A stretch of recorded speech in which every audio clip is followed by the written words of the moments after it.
Olá pessoal, tudo bem com vocês? Sobreviventes da Bolsa de Valores, semana difícil, como a gente tinha comentado aqui no vídeo do final de semana, vídeo macro, né?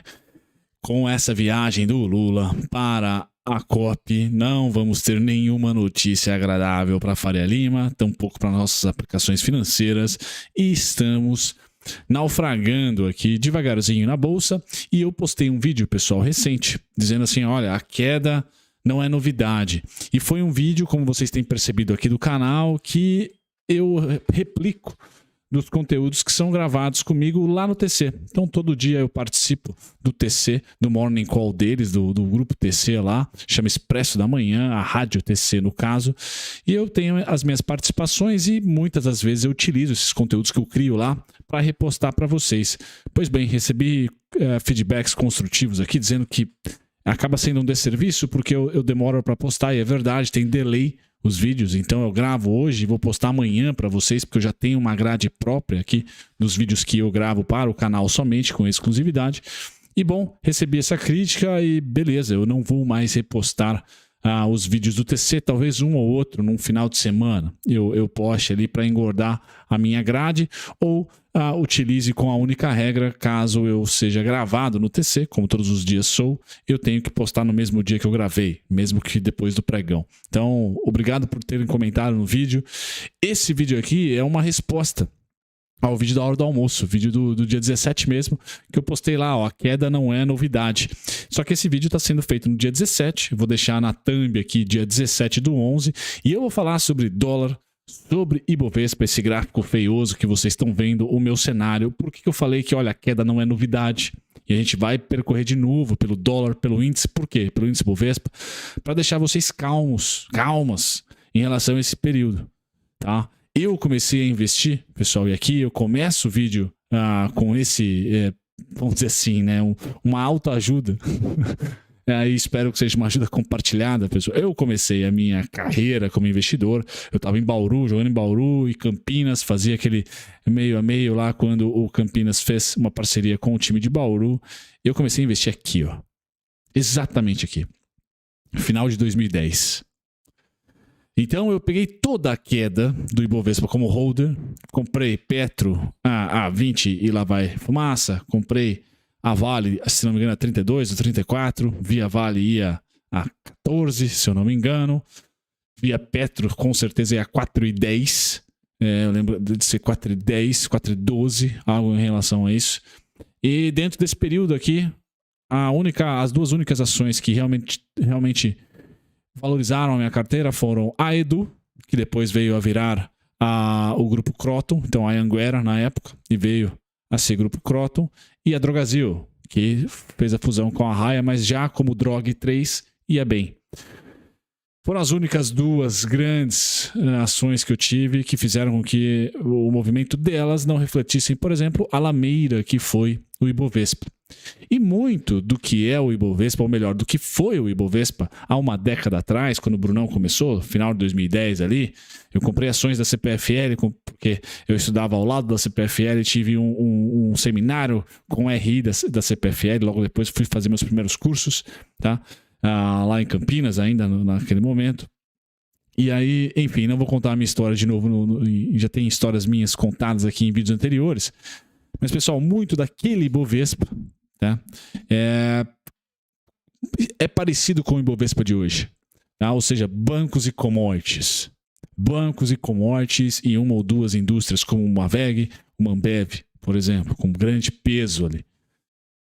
E a gente está vendo, eu já comentei esse gráfico para vocês, eu vou falar sobre ele mais para frente no vídeo, que a história rima, não se repete, mas ela rima. Então, 2008, crise, recuperação, então, uma certa recuperação em V e muita estabilidade durante... Pessoal, isso aqui é um gráfico mensal. Tá? Se eu não me engano, é um gráfico mensal. Exatamente, é um gráfico mensal. Então, esse certinho aqui, esse Vzinho, né? De vedeta, dependendo do como você tá na gastrite hoje, tá? Esse Vzinho aqui, ele praticamente é um ano e meio, tá? De negociação, um ano aqui de negociação. E nós fizemos a mesma coisa, pessoal, muito parecida. A única diferença, eu já postei isso para vocês, tá? É que esse Vzinho de 2021, certo? Ele foi acima da máxima de 2020. O de 2010 foi igual ali, foi um topo duplo praticamente. E agora a gente começa a afrouxar as condições, os termos de troca, o crescimento global. Tá? Muito da política monetária e fiscal adotada há uma década atrás também é adotada nesse momento, ou foi adotada. A diferença é que neste momento, talvez nós estejamos entre 2011 e 2012, essa é a minha tese, eu venho construindo para vocês. Nesse momento nós temos algumas coisas diferentes, tá? Ou melhor, uma coisa diferente, que é a inflação. Tá? Em 2013, nós tivemos inflação aqui no Brasil, devido ao que a Faria Lima está precificando para baixo o Ibovespa hoje, que é a tal do fiscal, do descontrole fiscal, de muita pujança fiscal, mesmo com o mundo não crescendo muito, a gente acelerando o fiscal e aí a gente cresce com inflação, é um crescimento ruim e depois vem a conta. Tá? Então, a diferença é que o mundo está pressionado com inflação hoje. Então, o globo deve repetir um movimento do Ibovespa. O S&P deve repetir esse movimento aqui, pessoal. Tá? Porque deve ter os juros subindo, coisa que não subiu em 2009, 2010. Então o S&P deve performar também lateralizando. Tá? O Ibovespa, a gente tende a ter essa lateralização que já é uma realidade. Tá? Já estamos em um período de lateralização com um leve viés de queda, mas a história, pessoal, ela rimou. A gente ou está em 2011 ou 2012. Políticas muito parecidas adotadas, tá? Tanto lá para conter crise 2008 pelo governo petista, como para conter crise 2020 pelo governo Bolsonaro. Tá? Agora a gente vê alguns resultados internacionais impactarem também a nossa bolsa, queda do minério de ferro muito forte em 2021, tá? E agora estabilidade do petróleo em 2022, chega de subir, está estável, já vou mostrar para vocês o gráfico do petróleo também. Como a Faria Lima e o Wall Street precificam o futuro, já estamos lateralizando. Quais são os eventos novos que eu vou trazer aqui no índice para vocês, pessoal? As PECs. Tá? As medidas nomeadas PECs, porque o fiscal tende e já está praticamente repetindo o que aconteceu pós 2008. Tá? Então eu vou comentar um pouquinho desse movimento, vou trazer para vocês, já trouxe, né, onde eu acho que nós estamos e o que eu espero para frente. Beleza? Então vamos lá, vamos começar o vídeo com o gringo, tá? Aqui é um vídeo do dia 17 de novembro de novo. O que eu acho que vai acontecer, pessoal, nessa Black Friday para frente, até o final do ano? O dólar vai estabilizar, tá? O DXY estabiliza entre 103 e 105, tá podendo voltar aqui com umas elas a 109, se de repente no começo de dezembro tivermos um payroll forte ou um CPI forte. Tá, um dado de inflação forte, que é a segunda semana do mês, ou na primeira sexta do mês, um dado de emprego forte. Isso pode levar o dólar a voltar a beliscar aqui o 109. Isso é queda nas commodities, isso é fraqueza, tá?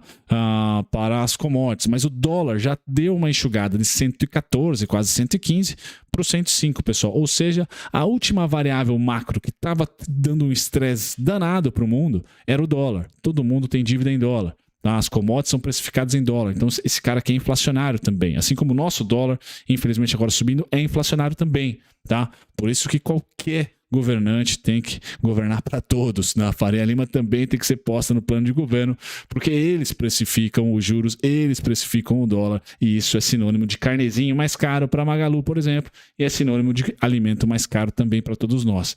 Então, o dólar mundo foi deflacionário há mais ou menos um mês, o S&P sobe há mais ou menos um mês. Eu acredito que agora, pessoal, a gente não entra numa tendência de recuperação de alta, mas sim de estabilização do dólar. Então, era a última variável. O minério já caiu, o petróleo estabilizou, não caiu, mas estabilizou, acho que é justo pelo problema de oferta, e faltava o dólar parar de subir. Parou. Tá? Então agora ele estabilizou. Então essa condição estabilizando trouxe já um alívio para o minério de ferro, que pelo oposto vinha caindo. Esse cara depende muito da China. Acho que a China vai entregar ali resultados dentro do esperado, então não vai nem animar, nem talangar para baixo. Nós vamos ter aí um minério, pessoal, que pode ir aos 133, pode ir aos 189, mas começa cada vez mais a achar o seu médio, o seu preço justo, aí os 88, os 97, tá? Me parece que é o mais tranquilo aí pro final, até o final do ano, e aí ano que vem a gente renova essa tática, essa tese. Mas o minério de ferro, dentro da sua tendência de baixa, agora, na minha opinião, dá o seu primeiro sinal de não reversão para alta, mas de estabilização. Então, dólar estável, minério de ferro deve encontrar nas próximas semanas estabilidade, tá? Para alta recente. O petróleo já está estável. Então, o petróleo nas faixas amarelas, aqui entre o verde e o vermelho. O vermelho não chegou aí. Bem verdade, dados de inflação americana ajudaram. Então o petróleo vai ficar, pessoal, circulando aí entre 83, 111, 83, 102, 99, 88, 99. Então o começa a deixar de ter uma tendência de alta pós-conflito Rússia e Ucrânia. E agora a gente começa a ter uma tendência lateral. Ele deve lateralizar. Eu tenho a máxima para ele em 111,63 e eu tenho a mínima já nos preços atuais, aqui 83, 85, 88. Tá? O Biden disse que compra petróleo, começa a refazer suas reservas a partir dos $80. Então pode ser que belisque aqui os 80 e rapidamente volte com os Estados Unidos recompondo seus estoques. Então petróleo estável, tá? Dólar estável, o minério de ferro acredito que também fique estável. A gente fica esperando o quê? Os juros americanos pararem de subir, tá? E a inflação achar o seu pico, tá? O que me parece que já achou e desceu minimamente aí para que a gente comece, pessoal, a entrar naquele ciclo do Ibovespa lá em 2013, 2014. O mundo para de sofrer um pouquinho, aí 2015, 2016 2016 principalmente volta a subir as commodities de novo com o mundo mais ordeiro. S&P, pessoal, se eu estou falando que tudo vai lateralizar, o S&P também entra aqui na lateralização. O melhor momento de compra para esse final de ano, 3.800, pior, 4.223, 3.822. Então, a gente perde a tendência, na minha opinião, perdemos a tendência de baixa, tá? Mas não revertemos. Por quê? Estão subindo os juros ainda, estão apertando as condições financeiras ainda, tá? Não está fácil. Então a gente perde a tendência de baixa, mas não ganha a reversão de alta. A gente somente ganha a estabilidade de preços agora. O caranguejão, o mercado emergente, o Ibovespa de 2010. É agora. O S&P. Tá? É um probleminha que eu acho que a gente vai ter. E aí o contexto que eu volto a repetir para vocês, pessoal, já comentei. A pedalada, o medo que a Faria Lima está precificando, ela precificou lá em 2015, 2016, que foi a gente ter um fiscal expansionista com o mundo crescendo pouco, com inflação, e é o que os discursos do Lula hoje estão pedindo. Então, tudo é investimento, nada é gasto, sem ter nenhum parâmetro de como o mundo está crescendo. Então, a economia de exportação brasileira é a que dita o quanto a gente pode gastar ou não para a responsabilidade social, como ele está chamando agora, e para o ano que vem não é tão gordinho assim. Então é bom a gente ter um limite, um plano bem estruturado e certo, crível. É isso que a Faria Lima está cobrando, tá? Então esperem sim uma queda mensal forte, como já está desenhando esse mês aqui, até que a gente tenha certeza do que vai ser criado, tá? De como será criado. Tá? Mesmo que vá muito à esquerda, como a nova matriz econômica, pelo menos, pessoal, quando nós soubermos disso, se for, por exemplo, tá? O plano anunciado for, o ministro for mais para esse lado, a gente sabe que é queda. E aí o mercado financeiro, a economia financeira é diferente da economia real. A economia financeira sempre tem um ativo para se ganhar dinheiro. Então, quanto mais o governo vai para o fiscal expansionista, mesmo com a inflação que já é alta, mais a Faria Lima compra título público pré-fixado, ou vai para o pós de curto prazo ali para tradear, ou seja, ganha dinheiro com juros. Então não tem por que a gente bater em ponta de prego, tá certo? Então se for para o lado canhoto demais, certo? Canhoto não, porque nesse lado é um xingamento a países como Eslovênia, Dinamarca, né? O próprio Canadá e muitas vezes, Nova Zelândia, diversos países que são canhotos, mas com responsabilidade fiscal. Então não é ser canhoto, ser esquerda, é ser burro, para falar bem a verdade e não saber o que a gente tem de canhão, que são as exportações. Se esse canhão está enfraquecendo, tá? E a inflação doméstica está alta, não tem nesse momento o porquê ser tão expansionista no fiscal. Muito pelo contrário, é rebolar aqui para ser eficiente no doméstico, né? Como que a gente pode fazer mais eficiência dentro aqui do consumo, aí sim, das famílias. Então, nessa parte, eu acho que eu expliquei para vocês. Esse cenário em amarelo não é o meu base, ainda não é. Não acho que o Partido dos Trabalhadores vai ser menos do que medíocre, né? Porque medíocre aprende com os próprios erros. Então ele tem que ser medíocre. Então eu torço para que o Partido dos Trabalhadores seja medíocre, para aprender com os erros de 2015, ver que no mundo inteiro nada, mesmo da social-democracia, faz isso e deu certo, não tem exemplo nenhum dessa nova matriz econômica dando certo. Então que siga as cartilhas que deram certo aí. Mas esse cenário o amarelo, pessoal, grifado, olha, eu tenho como cenário base, independente. Esse cenário, inclusive, nós já estamos em boa parte dele, mas a gente vem comentando aqui no Clube dos Dividendos desde ano passado, no mínimo, desde que se começou a subir juros.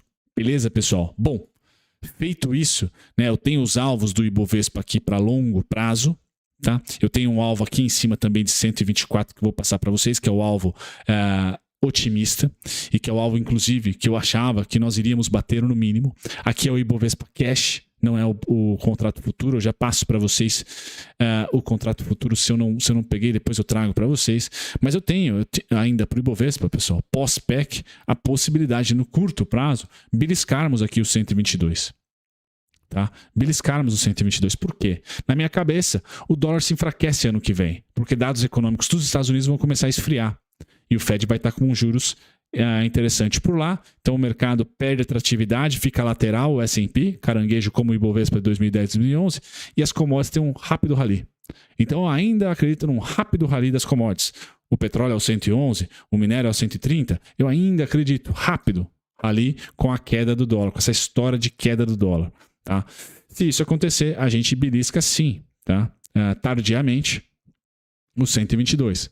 124 no máximo, mas eu não vejo rompimento da máxima histórica. Por quê? Pelo menos, pessoal, mais um semestre de lameira, de lateralização, incertezas no mundo, não no nosso fiscal, o que está fazendo preço agora, tá? Mas no mundo. E qual que é o destino nesse momento, pessoal, para o nosso Ibovespa? Tá aqui, ó. Tá? 102, 195.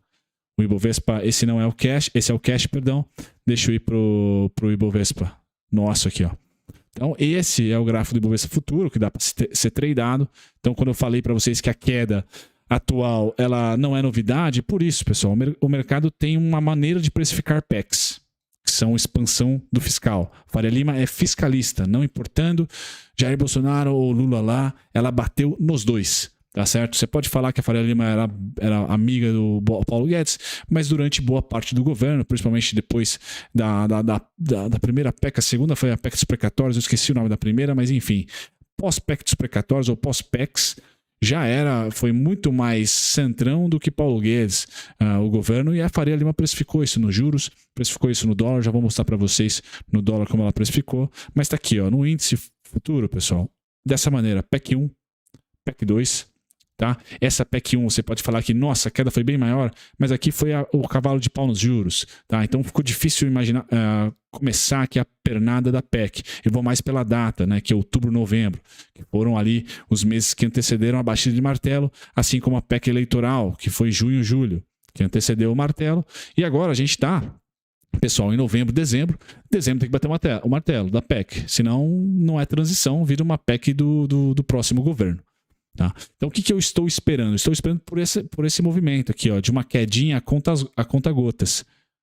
É esse movimento que eu espero, que tem destino final no 102, 915, 101, 180. Tá?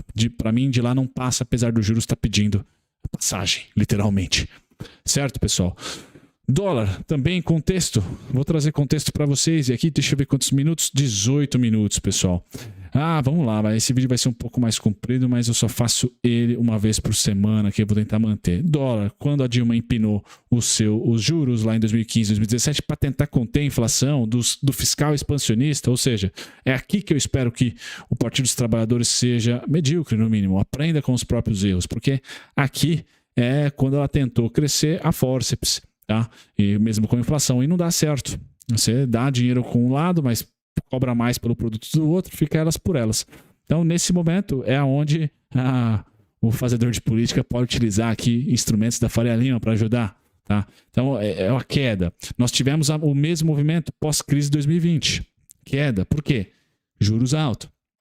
Demorou para cair mais aqui, pessoal, por quê? Fomos a 2%. Aqui, ó, é 2% Selic, 2% Selic. Aqui, essa alta, pessoal, e aí sim vou falar para vocês, não importa Bolsonaro ou Lula, aqui, ó. Essas foram as duas PECs. PEC dos precatórios, PEC dos benefícios, e agora a gente está indo para a terceira PEC. Tá? Então é natural ter alta, é assim que o mercado se movimenta com PEC. Tá? Infelizmente. Então tem aqui os 5,56,5, 5,65, até a gente decidir bater o martelo. Pós-batimento do martelo, pessoal, o que vai sobrar para o Campos Neto? Juros. Para combater o fiscal expansionista, é juros. Então o dólar é para baixo. Não tem jeito. O juros vai estar alto. Vai continuar alto. Então o estresse de curtíssimo prazo é política fiscal. A tendência de médio prazo, de curto prazo, é a monetária. E a monetária, para mim, vence, porque o juros está alto para caramba. Tá? E aí, tchau. Tá? Então eu espero sim o dólar pós-PEC cair. Ponto final. Nada muda minha visão em relação a isso. Eu acho que o cenário do dólar, o ciclo do dólar que nós estamos vendo é esse, pessoal. É esse aqui, ó. Tá? Que é ali pré-impeachment, certo? De queda, de empinada nos juros, que a Dilma levou para 14%, 14,25%, se não me engano. Aí o dólar amassou. E aí, pós-impeachment, o que rolou? O início do corte dos juros. Quando o Roberto Campos iniciar o corte dos juros, aí eu vou falar reversão para alta. Aí o dólar pode tomar uma talangada para cima com o macro acompanhando. Sem macro, pessoal, é teste para cardíaco? Sem dúvida nenhuma. É um gráfico semanal esse. Semanas aqui testando máxima histórica, mas a minha visão é que ele cai. Beleza? Bom, passado do dólar novembro, né? Para quem é membro do canal recebe esse gráfico aqui toda semana. Então ele bateu aqui no primeiro alvo. Não chegou a bater, né? Mas ficou por meio ponto, eu acho, que é 5,551,5, tá? E já está recuando no dia de hoje, mas ainda assim, pessoal, o dólar tem essa faixa amarela aqui, ó, que é a faixa de descanso. Abaixo dela, vamos para o 4,96, certo? 5,110. Acima dela, ficamos aqui tensionados no 5,551,5. E quanto mais demorar a PEC, na minha opinião, mais ele vai ser pressionado para cima, porque a incerteza é o que a Faria Lima não gosta.